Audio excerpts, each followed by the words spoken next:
E hoje nós vamos então começar de uma forma direta. Vamos ver, primeiramente de tudo, entender o que está acontecendo com o Habib's. É algo muito sério, é algo chocante, é algo que inclusive, pelo que eu ouvi falando, é algo que está chocando a sociedade como um todo. Está chocando.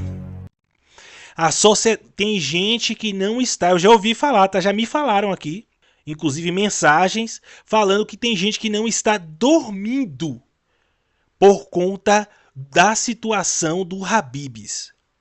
Então vamos começar com esse vídeo que eu estou pegando aqui, pra gente entender, gente, porque assim, o Habib's, galera, era o lugar onde você tava com fome, você ia, você tinha certeza que você ia sair de lá sem fome. Passando mal? Talvez. Enjoado, arrependido de ter comido tanto aquela comida que duvidosa? Talvez. Mas você sairia com um bucho cheio.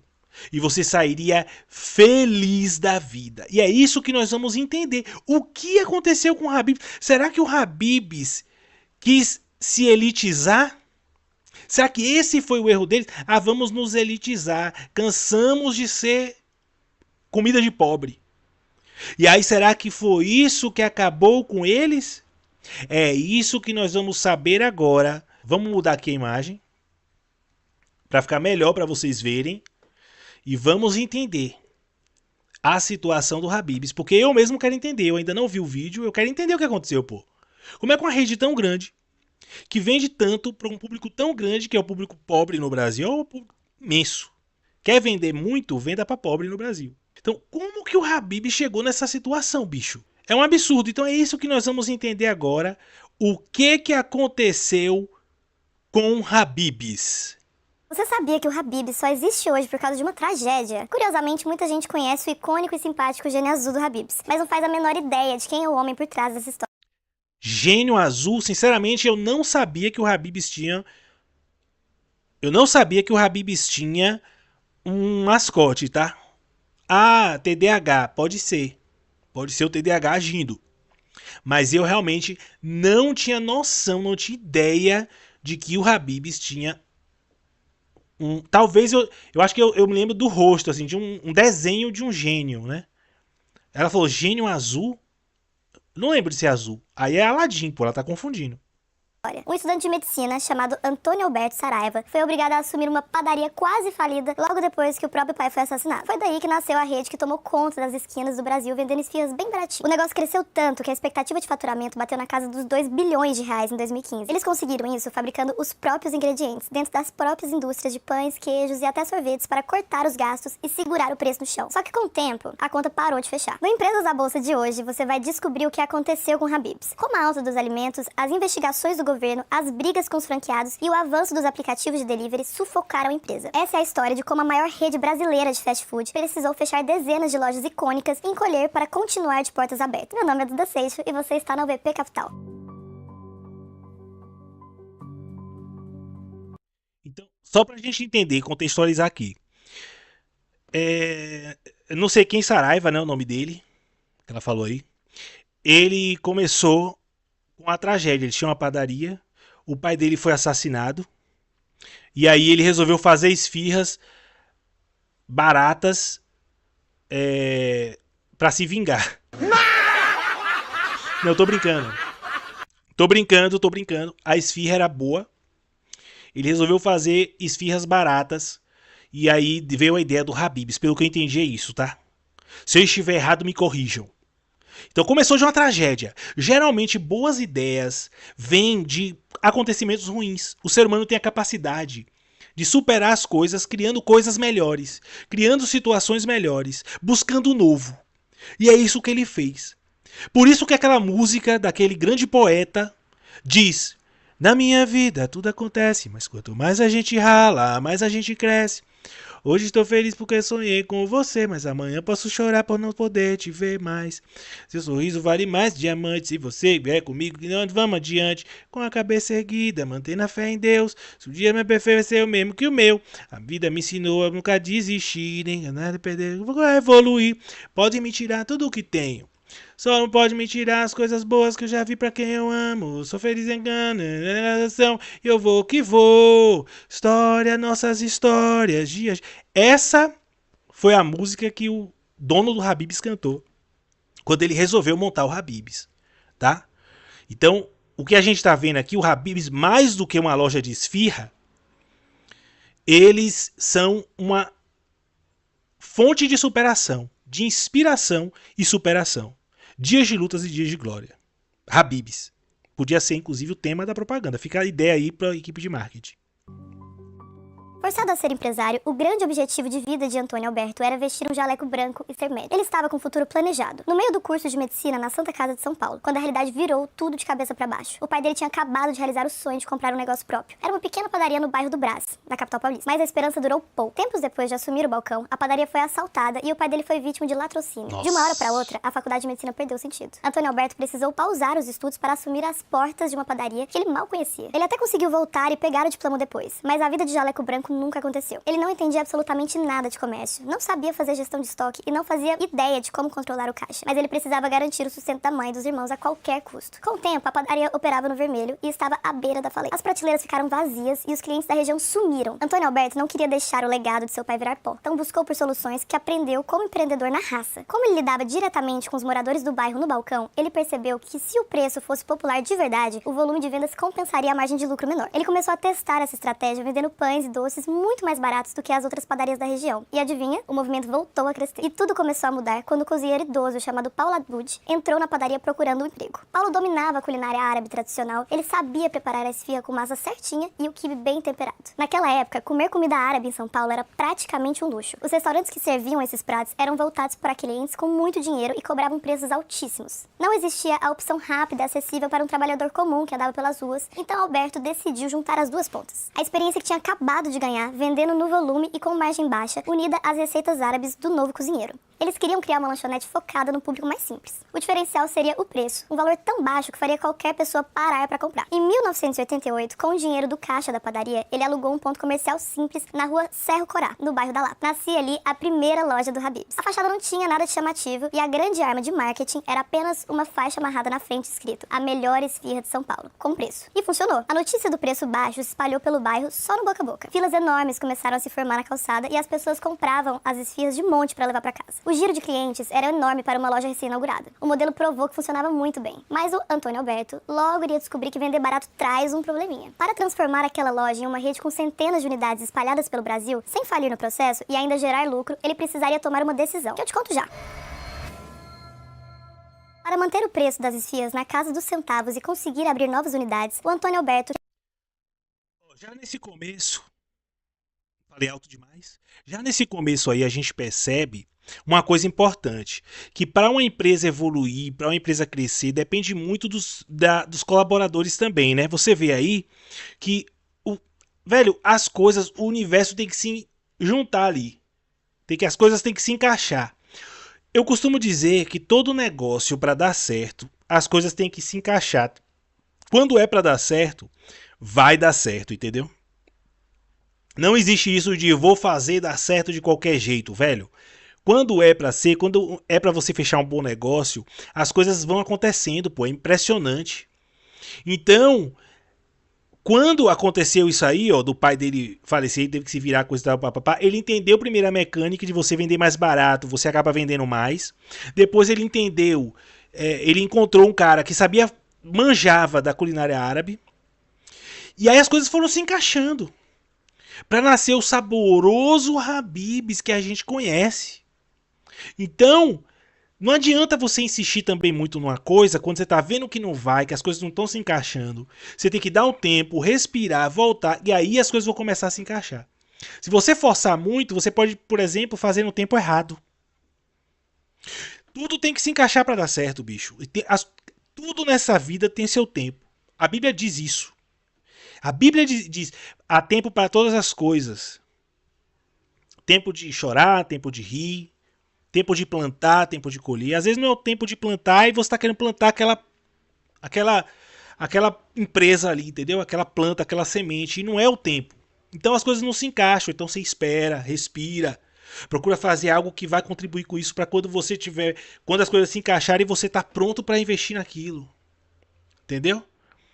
Fica a lição aí, hein? Fica a lição aí. Abner Coach, se você quiser contratar o meu curso. Agora era só Alberto precisava controlar os custos de produção. A dependência de laticínios e moinhos terceirizados sempre esmaga a margem de lucro das lanchonetes. E a saída encontrada para proteger o caixa foi construir a própria cadeia de suprimentos. Alberto tomou a decisão de fabricar os próprios ingredientes em larga escala. A empresa começou a erguer indústrias próprias, fundando a Promilat para produzir os laticínios e o próprio queijo. A Arabian Bread, uma padaria industrial, e a Ice Lips, a fábrica de sorvetes e sobremesas da rede. Essa estratégia de centralizar a produção permitiu cortar os intermediários da jogada e reduzir o custo de cada produto vendido no balcão. Com os insumos custando muito pouco, o modelo de franquias ganhou tração. Investidores de diversas regiões viam uma oportunidade de abrir as lojas com garantia de produtos baratos fornecidos direto da fábrica. O ritmo de aberturas acelerou ao longo dos anos 1990. A marca saiu dos bairros de São Paulo e começou a dominar as principais esquinas comerciais de vários estados do Brasil. Eles chegaram a produzir milhões de esfirras por dia para conseguir abastecer todas as lanchonetes de forma ininterrupta. O crescimento chamou a atenção de todo o setor de alimentação. O faturamento da rede alcançou a projeção de 2 bilhões de reais anuais, e a infraestrutura humilde dava a impressão de que a empresa suportaria qualquer crise. O cenário começou a mudar quando os fatores externos pressionaram as margens de lucro dos próprios franqueados. A expansão acelerada trouxe desafios e a relação entre a matriz e os franqueados entrou em um clima de tensão.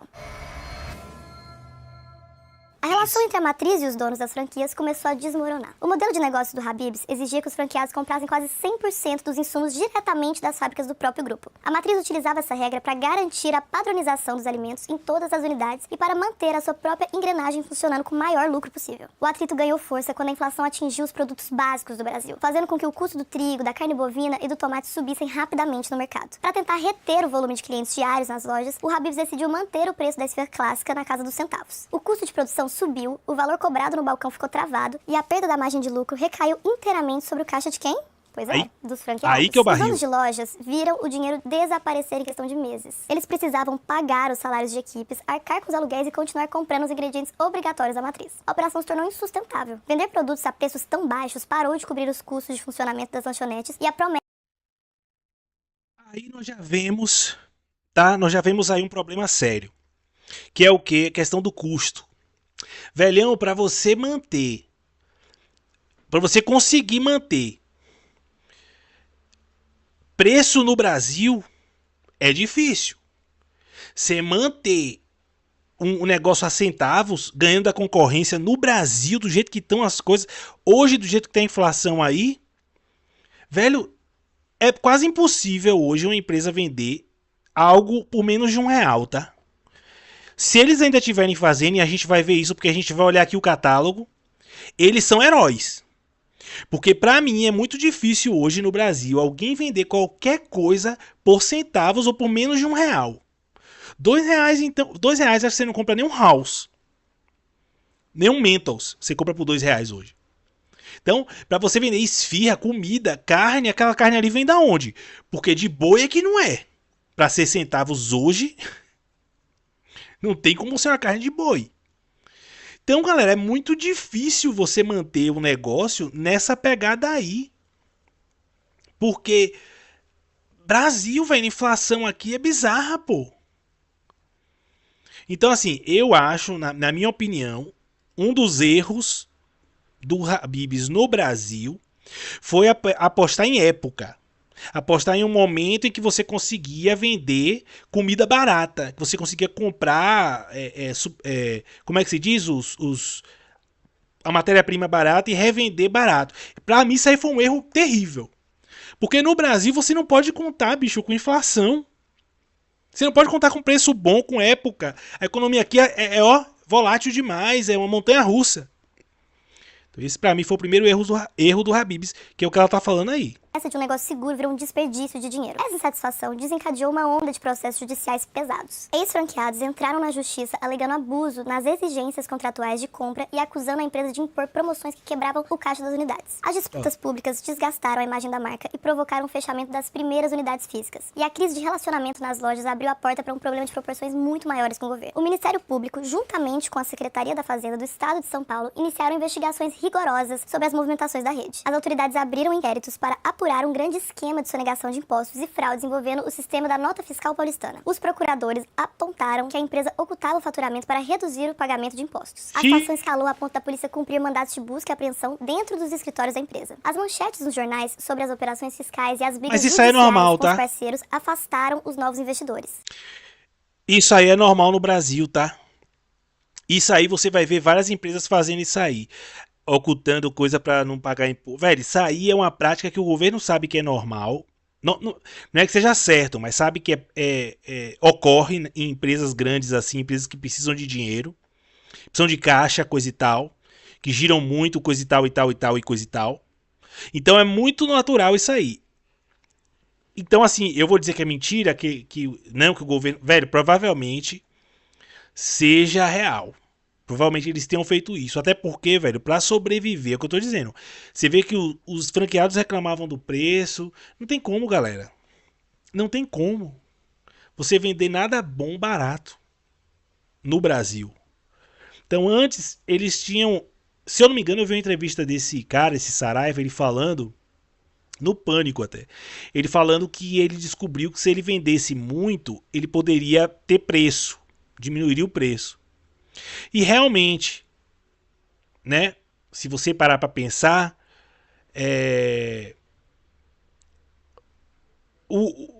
para você ter preço, você tem que ter volume. Porém, velho, o Brasil não basta volume, porque existe uma coisa chamada inflação, impostos. É muito imposto, galera. Não tem como pôr uma empresa no Brasil sobreviver normalmente com tanto imposto. É impossível, pô. Você vai ser o quê? O Steve Jobs? Você vai ter que ser o Steve Jobs dos impostos. Então não tem como, pô. Não tem como você sobreviver no Brasil. Uma empresa dessa. Sobreviver no Brasil vendendo barato. Você não vai ter condições, pô. Não vai ter. É impossível. Então, eles acabavam o quê? Recorrendo ao quê? Pô, temos que tirar de algum lugar. Vamos ocultar aqui algum faturamento, alguma coisa, pra gente poder... Porque se a gente for pagar todos os impostos, a gente quebra. A verdade é essa, é que se as empresas no Brasil pagarem todos os impostos, elas vão quebrar. Então, sempre dá um jeitinho brasileiro. Empresas grandes, né? Empresa pequena não, que o imposto é muito pequeno. O simples é muito pequeno. Pra empresa pequena. Uma loja pequena. Agora, pra uma empresa... de empresa média ali pra cima, meu amigão, é meio difícil, velho. Meio difícil você conseguir com imposto, galera. Faça um teste. Faça um teste você, calcule. Veja quanto seria para você montar uma empresa. E calcule os impostos. Você vê o buraco que você vai ficar no seu cálculo aí teórico. Imagine na prática. De repente, o Habib's não precisava apenas lutar contra a concorrência e a crise econômica, como também precisava lutar para salvar a própria reputação. Eles foram forçados a torrar milhões de reais em indenizações, acordos judiciais e agências de gestão de crise. E no Brasil, o assédio judicial no Brasil é gigantesco, velho. Tanto por parte de funcionário, quanto por parte de governo, quanto por parte de cliente. Velho, Brasil... Nossa, e é difícil o juiz dar causa ganha para a empresa, velho. Muito difícil. Ainda mais a depender do que seja. Nossa, você sempre vai estar errado, pô. Tudo para tentar salvar a imagem da marca e evitar o bloqueio de seus bens à justiça. Esse desgaste fragilizou a estrutura da empresa no pior cenário possível. A avalanche de processos e auditorias deixou o Habib's vulnerável. Além de lidar com os rombos na justiça e a inflação do país, a empresa ainda tinha uma bomba nas mãos, que era a estrutura física do negócio. O Habib's tinha lanchonetes enormes e caras. Eram terrenos gigantes, áreas de recreação para crianças e pistas duplas para o atendimento de carros. Manter essas estruturas abertas custava uma fortuna todos os meses. Os franqueados lidavam com equipes enormes, contas de energia altíssimas e uma manutenção que não acabava nunca. A empresa percebeu que precisava de mais dinheiro para não afundar sobre o próprio peso. E o caminho escolhido para salvar a operação foi preparar o Habib's para abrir o capital na Bolsa de Valores, o famoso IPO. Por volta do ano de 2015, a empresa iniciou um movimento interno para tirar isso do papel. O objetivo era arrumar os números, limpar a imagem no mercado e captar pelo menos 800 milhões de reais. Esse dinheiro seria usado para quitar as dívidas, modernizar as lanchonetes e dar um fôlego para o caixa da rede. Mas o projeto esbarrou na vida real. Quando os consultores prepararam o lançamento das ações, a situação se mostrou mais dura do que aparentava. Eles encontraram um volume muito grande de dívidas trabalhistas e fiscais. Todo aquele histórico de processos movidos por antigos franqueados e as investigações sobre impostos... Velhão, isso de dívida trabalhista, isso é o que eu tô falando, isso de processo trabalhista. Meu amigo, no Brasil, para você contratar uma pessoa já é uma dor de cabeça. Se você não tratar muito bem seu funcionário, ele não abraçar a empresa, o tanto de advogado que aparece para ele processar a empresa, pedindo, ó, rapaz, vamos processar, pô. Você vai pedir demissão, quando você for pedir demissão, ou quando você for demitido, me fale que a gente tem como conseguir uns processos legais aqui, hein? Vai ser legal, pô, você vai ganhar um dinheirão. Vamos fazer isso? Rapaz, a verdade é essa. Infelizmente, no Brasil, é isso que acontece. É assédio judicial de todos os lados. Você vai se lascar. É isso, é complicado. Brasil é muito complicado. Pagos criaram um cenário de alto risco. Nenhum fundo de investimento sério aceitaria colocar dinheiro em uma empresa com tantos buracos abertos na justiça e na receita. O plano de entrar na bolsa precisou ser cancelado antes mesmo de chegar ao mercado. Sem essa entrada de grana, a casa começou a cair mais rápido do que o previsto. Eles começaram a cortar os gastos de qualquer maneira para reduzir o tamanho da operação. E para piorar, em 2017, o Habib's enfrentou o episódio mais sombrio da sua trajetória e a maior crise de imagem da sua história. Um adolescente de 13 anos, João Vitor, morreu após uma confusão com seguranças em uma loja na zona norte de São Paulo. O caso chocou o país. Protestos paralisaram lanchonetes, campanhas de boicote explodiram na internet e aquela fachada amigável e acessível da marca sofreu um golpe forte. O Habib's começou a fechar as unidades que davam prejuízo e a devolver os imóveis alugados mais caros nas grandes cidades. Aquela época de expansão acelerada acabou ali. A marca começou a encolher e os clientes que passavam pelas ruas logo começaram a notar as portas fechadas e as placas apagadas. E como se a crise interna não bastasse, o Habib's sofreu outro golpe duro de um setor completamente novo e estava lento para reagir. Por décadas, o Habib's reinou sozinho na entrega de comida rápida no Brasil. A marca construiu uma estrutura de logística gigantesca muito antes da popularização da internet e dos celulares. Vocês entendem que para uma empresa manter uma estrutura dessa, de franquia, grande, coisa e tal, velho, é muito dinheiro, tá ligado? Para você vender esfirras a R$1, R$1 que seja. Hoje nem um ovo custa R$1, tá? Então para você vender um produto a R$1, velho, é muito difícil com a estrutura que você tem que ter de logística, impostos, funcionário para tudo. Porque senão tá ocupando mais de uma função. Entendeu? Velho, é muito difícil, galera. É muito difícil, não tem como, não tem empresa. Se eles conseguissem fazer isso, sinceramente, hoje em dia eles estivessem conseguindo fazer isso, eles seriam gênios. Gênios, eles estariam em outro país, eles estariam em outro patamar, eles não estariam quebrando.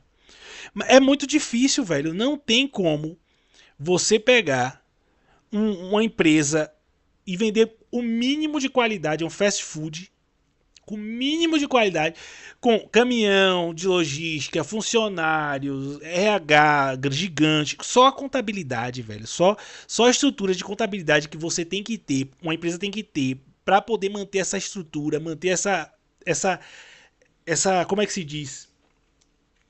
Esse organismo vivo que é a empresa, entendeu? Manter essa cadeia toda de produção, cozinha, não sei o que, terceirizados, velho, só isso, bicho. Já é uma fortuna, galera. E aí vai quebrando, vai ficando fraco em algum ponto as vendas. Todo o resto é efeito dominó. Porque às vezes uma unidade que seja própria deles nem dá lucro. Mas só de estar faturando já ajuda na manutenção. Agora, quando uma unidade ela não dá lucro e não tem nem faturamento suficiente para pagar, ela dá prejuízo, aí já era, meu amigo. Aí vai quebrando tudo. Entendeu? Vai quebrando tudo. Então, assim, eu acho, na minha opinião, que aqui tá ficando claro aqui nesse vídeo, pelo que essa mulher tá mostrando, com todo o meu conhecimento de coach. Então, o legal da gente analisar a empresa dos outros, né, negócios e erros dos outros, é que a gente resolve tudo na nossa mente. É tudo muito simples e muito fácil. Mas quem tá no problema é que sabe da realidade. Mas por que a gente faz isso? Porque a gente gosta de julgar, a gente gosta de ver, a gente gosta de dizer, ó, eu sei, isso aí, ó, você fez besteira. Pra gente é muito fácil fazer isso. Por isso que eu gosto de ficar olhando, analisando, vendo, pô, velho, como é que essa empresa... O que eles erraram? Vamos ver o que eles erraram aqui. Ah, errou nisso, tá vendo o burrão, ó, se você não fazia. Porque agora é muito fácil, depois que a merda já tá feita, que você tá vendo a cagada acontecendo, é muito fácil você criticar. Mas se fazem isso com você, por que você não pode fazer também? Não é isso? Então vamos fazer, é por isso que eu tô assistindo e por isso que eu tô dando minha opinião aqui. Olhando assim de fora agora, eu que tô aqui confortável, poderia estar dormindo? Poderia estar assistindo algum filme legal aqui? Poderia, mas estou aqui fazendo essa live mostrando essa aqui do Habib's, a falência do Habib's e analisando o cardápio. Porém, eu acho, na minha opinião, esse cara, esse Saraiva, o erro foi esse. Eles apostaram no modelo de negócio que no Brasil está fadado ao fracasso, que é vender barato. Ponto. O consumidor que desejava comida barata e rápida em casa pegava o telefone, ligava para a central de atendimento e o motoboy exclusivo da loja fazia a entrega. Mas o cenário de conforto desmoronou com a consolidação dos aplicativos de entrega. Plataformas como o iFood e a Rappi mudaram radicalmente a forma de como os brasileiros compravam comida. Sabe aquele hábito de ligar para uma lanchonete específica? Pois é, desapareceu em pouco tempo. O público passou a comparar opções rolando a tela do celular com acesso a cardápios de centenas de restaurantes diferentes ao mesmo tempo. Nisso, o Habib's escolheu confrontar essa mudança tecnológica de frente. A empresa se recusou a pagar as taxas cobradas pelas plataformas terceirizadas, considerando as margens abusivas. Eles apostaram que o sistema de entregas próprio seria capaz de reter o público. A crença era que a tradição da lanchonete e os preços baixos forçariam os clientes a continuar usando o site e o aplicativo oficial da própria rede. Mas a gente sabe que a lentidão em abraçar as novas tendências custa muito caro. Ficar fora dos grandes aplicativos durante os anos de expansão fez a marca sumir da principal vitrine de alimentação do país. As novas gerações de consumidores mais jovens e conectadas pararam de interagir com o Habib's, e muita gente da geração Z nem conhece a empresa hoje. A facilidade de encontrar tudo no mesmo aplicativo superou a lealdade à marca. E quando a rede recuou da própria decisão e colocou as lojas nas plataformas parceiras, o espaço já estava ocupado por milhares de concorrentes agressivos, hamburguerias em alta e lanchonetes de bairro. O Habib's demorou para aceitar o novo comportamento de compra e perdeu uma fatia enorme de relevância no mercado. Essa dificuldade de adaptação aos avanços do mundo destrói o valor de qualquer grande negócio. E eu não tô falando só de empresas, mas de capital próprio também. Se você não se adaptar, vai sempre ficar para trás. E é por isso que a UVP existe. Aqui ninguém fica para trás. Se você quer aprender a investir do jeito certo, sem mágica, sem promessas vazias, entra no site auvp.com.br, clica no botão e faz a sua análise de perfil. É um questionamento. Não, peraí, modéstia à parte falando, vocês viram o que ela falou, que eles não souberam se adaptar. Foi o que? Exatamente o que eu tô falando pra vocês, velho.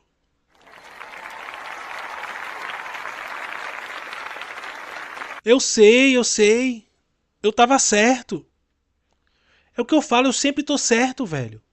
Mesmo sem ter construído nada de empresa gigante, de Habib's, de alimento, de serviço, nada. Não construí nada gigante. Mas eu estou certo. Por isso que é bom julgar os outros de fora. Porque é muito mais fácil. Mas eu tô certo, você tá vendo? A gente... Eu vou falar um negócio. Isso é real, vá? Isso é real. Deixa eu sair aqui. Isso é real, tá? Que eu vou falar agora. Sem brincadeira. Quando você está dentro do problema, é muito mais difícil de você ver onde está o problema. Quando você está fora do problema, é muito mais fácil você enxergar onde está o problema.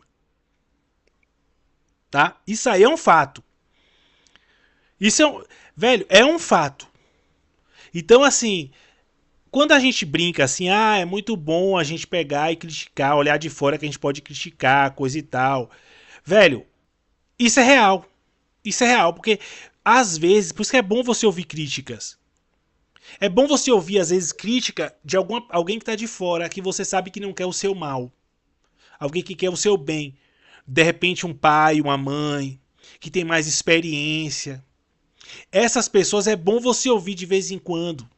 Prestar atenção. Tem coisa que só você vai saber, porque só você sabe a realidade do seu negócio, só você sabe a realidade que você está vivendo.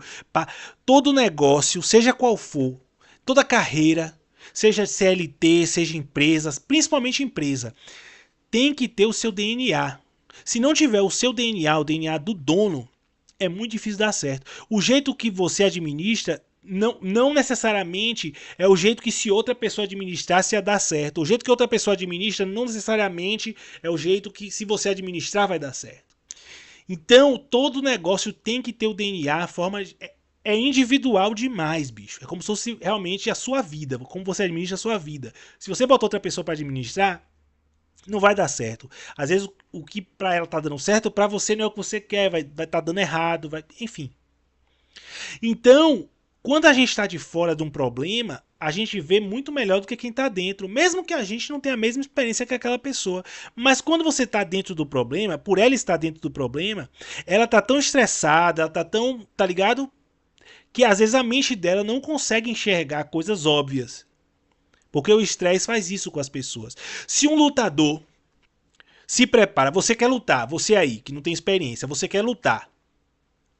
E aí você chega e fala, olha, eu quero lutar contra um lutador X, profissional. E você não tá ainda na manha. E aí você vai lá lutar, você treina, você se prepara, coisa e tal e tudo. Ganha experiência, aí você vai lutar.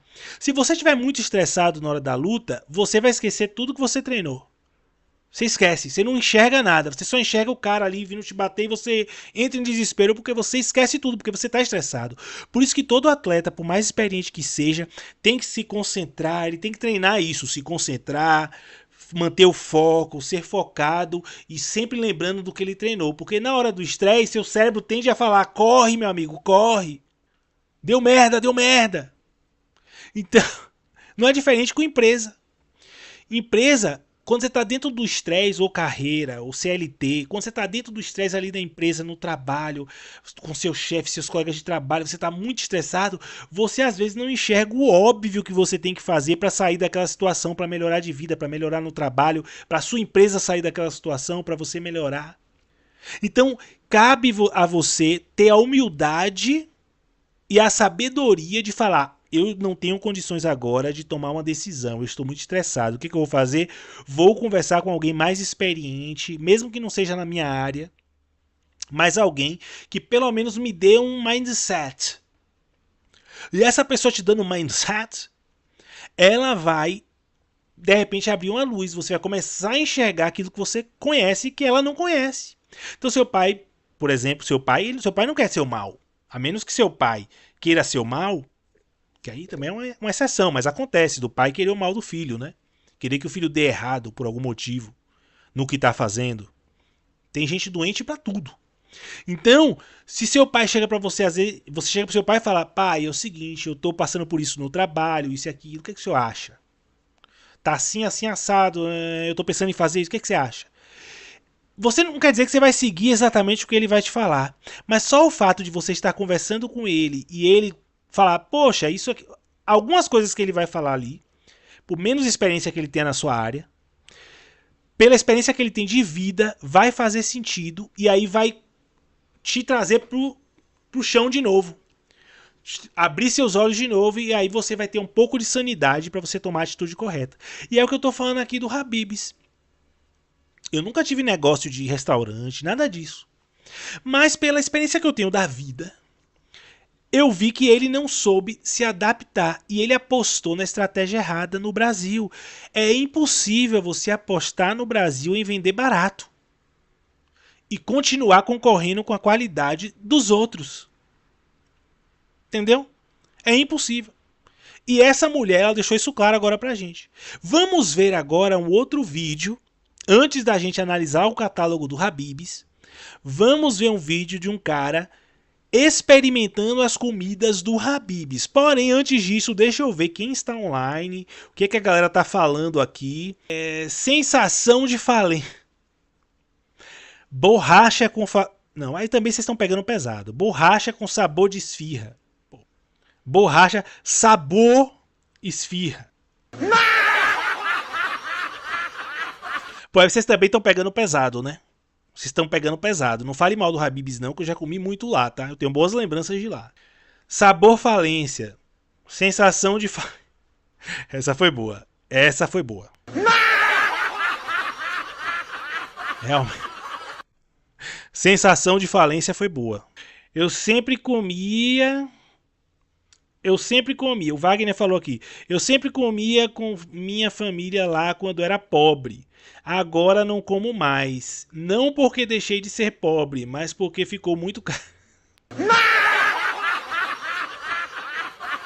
Essa foi boa, ele continuou pobre. Essa foi boa, não é que ele deixou de ser pobre, é o Habib's que ficou caro demais. Sabor falência. Sensação de falência. Pô, Habib's fez parte da minha infância. Não pode acabar, não. O Fábio Antônio falou aqui. É verdade, Fábio. Pois é, também acho, meu. Olha aí, que loucura. Também fez parte da minha infância. Eu ia mais no McDonald's? Sim. Sim, eu tinha um pouquinho mais de dinheiro, tá? Vou ser bem realista aqui, quando era criança. Eu ia assim mais no McDonald's do que no Habib's. Mas na minha adolescência eu fui muito no Habib's. A esfirra já foi muito melhor. Quem comia antigamente sabe. Sinceramente não, eu acho que melhorou depois, viu? Eu acho que as lembranças que eu tenho aqui de quando eu ainda ia no Habib's é de que a esfirra melhorou bastante as últimas vezes que eu fui. As últimas vezes que eu fui no Habib's foi em reunião de equipe. Do show, inclusive, um show que eu fazia no teatro. Esqueci o nome aqui, Bibi Ferreira. A gente fazia aqui no centro de São Paulo. Eu e uns amigos, comediantes. E aí eu lembro que a reunião que a gente fez pra preparar o show foi lá no Habib's. Justamente por ser um lugar que você, né, fica mais à vontade, é barato, mais tranquilo. E não deu certo o show. Você vê que realmente o Habib caiu muito. Caiu muito. Não fez bem. Realmente a esfirra não ajudou. O espírito de pobre ali não. O problema. O cara botou aqui o problema. Não, é o problema. É o público do Habib's fala problema. Essa é a realidade. O problema já foi muito melhor. Quem comia antigamente sabe. Não, a esfirra já foi muito melhor. Quem comia, isso aqui eu já repeti. Então, o problema foi o preço. Habib's era um lugar que você ia porque era barato. É verdade. Exatamente. Eu ainda gosto da esfirra de queijo. Podem me julgar. A Amanda colocou aqui. Habib's pra mim é gosto de aniversário de criança nos anos 2000. Caramba, eu não lembro, bicho. Dos anos 2000? É muito longe, velho. 26 anos, bicho. Tem isso tudo, Habib's? Anos 2000, brother? Caramba, eu não lembro. O problema é que deixou de ser fast food barato e começou a competir com lanche artesanal no preço. Então, velho, o lanche artesanal é caro, bicho. É caro, só que a galera prefere o gourmet, né? O famoso gourmet. Cachorro quente gourmet, pizza gourmet. É complicado, tudo virou gourmet, pipoca gourmet. E pior que as pessoas compram, porque é melhor o gosto. Eu ia no rodízio e saía de lá questionando todas as decisões que tomei na vida. Muito bom, muito bom. Muito bom, Teo Chicato. Olha, eu vou te falar um negócio. É muito difícil você competir, hoje em dia, só com preço. Tá? É muito difícil você competir hoje só com preço. Porque o brasileiro se tornou chato. O pobre não quer dizer mais que é pobre. O pobre, ele quer dizer que ele é classe média baixa, ou que ele é classe média. Então é o famoso pobre premium, né, que falam, pobre premium. Então assim, hoje o pobre com Bolsa Família, essas coisas e tal, ficou chato, ele prefere comer. Depois, é aquele negócio, depois que você conhece uma coisa boa, pô, é muito difícil você querer comer uma coisa ruim, entendeu? Mesmo que seja barata. É muito difícil, depois que você provou, você querer comer. Então, o Habib's, eu acho que até nisso ficou ultrapassado, porque ele tinha que pelo menos parecer algo caro. Pelo menos parecer. Mas é difícil, muito difícil. Ele se tornou sinônimo de pobreza, pô. Eu ia no rodízio, você de lá. Ah, tá, isso aqui eu já vi. Habib's, 2 da manhã, depois de sair da balada, era patrimônio cultural brasileiro. Eu nunca fui, viu? Eu nem sabia que Habib's ficava aberto até tarde assim. O daqui fica até as 23. Não sei, só se isso é antigamente, né? Tem unidade que a comida vem ótima e tem unidade que parece outro restaurante, kkk. Saudade da época que você... Ou seja, se tá dizendo... O que o Fábio tá falando aqui é o seguinte. Aqui a gente já entra num ponto que eu sempre falo. Velho, comida... Tudo que envolve comida, alimento, restaurante, essas coisas. Se você for um dia, aí você vai no outro e tá diferente, eu não volto mais, tá? Eu não volto mais, me sinto enganado. E se você vai numa unidade, come o Habib's, tá de um jeito, como o Fábio falou aqui, e aí você vai em outra, come, tá de outro, você já perdeu o cliente também. Porque comida, velho, o brasileiro se tornou chato. E eu me incluo nisso. Quando você come, você quer comer sem surpresa, desagradável. Você vai, pô, eu vou no Habib's, eu já espero comer algo com gosto tal, com a qualidade tal, de um jeito tal. Se você vai e tá diferente, quebrou sua expectativa total, já era, o brasileiro se estressa. Não brinque com a comida do brasileiro. E é isso que o Fábio tá falando aqui, ó. Tem unidade que a comida vem ótima e tem unidade que parece outro restaurante, ou seja, falta de padrão. Isso acontece muito com franquia. Tem marca que não entra, não franquia, pra não perder a qualidade. Saudade da época em que você entrava com R$ 20 e parecia um shake no Habib. A Leida falou aqui. Pra mim, o maior erro foi tentar sofisticar uma coisa que a gente amava justamente porque era simples, exatamente. Sensação de falência, sabor falência. Enfim, agora pega pesado também, não é bem assim, não vamos zoar também assim a franquia, tá? O Habib's, a empresa. Mas é isso aí. É exatamente o que eu falei aqui. Vamos agora ver o Corbucci indo no Habib's. Eu acho que é o melhor pra gente ver, porque ele come muito.